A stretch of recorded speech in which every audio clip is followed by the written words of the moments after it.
নমস্কার, আরও একটি নতুন রান্নার সাথে কারি পাতায় সবাইকে স্বাগত জানাই।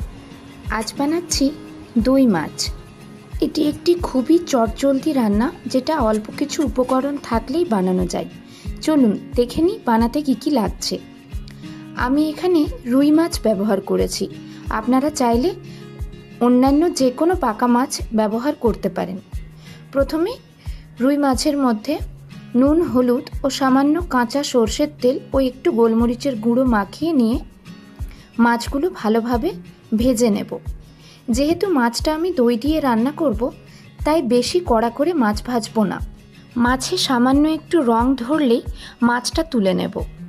এরপরে ওই 2 চামচ মতন দইয়ের সাথে নিজস্ব স্বাদ অনুযায়ী কাঁচা লঙ্কা বেটে নিয়েছি। সাথে নিয়েছি অল্প পোস্ত বাটা। এবারে দইয়ের সাথে পোস্তটাকে ভালোভাবে মিশিয়ে নেব।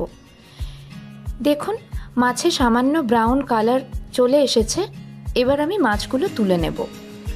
ওই সেম তেলের মধ্যেই এবার দিয়ে দিচ্ছি অল্প একটু ফোড়নের জন্য কালো জিরে এবং কাঁচা লঙ্কা। টমেটো কুচি করে সেটাকে একটু সাঁতলে নেব, ওই 30 সেকেন্ড মতো।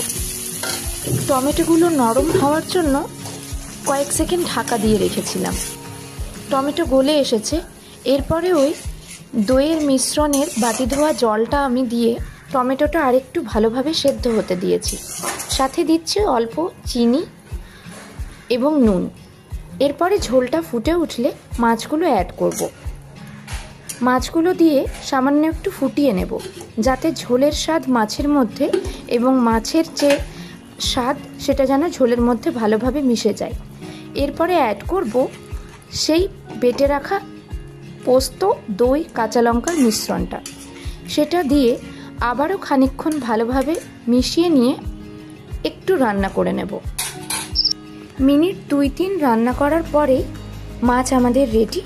এরপরে নামাবার আগে কয়েকটা চেরা কাঁচা লঙ্কা ও কাঁচা সর্ষের তেল ওপর থেকে ছড়িয়ে দিলেই রেডি দই মাছ।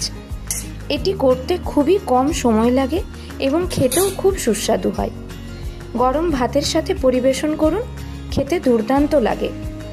এবং এটা বানাতে কোনো ঝামেলাই নেই। ঘরে সামান্য কিছু উপকরণ থাকলেই আমাদের এই সিম্পল পদ্ধতিতে দই মাছ একেবারে রেডি।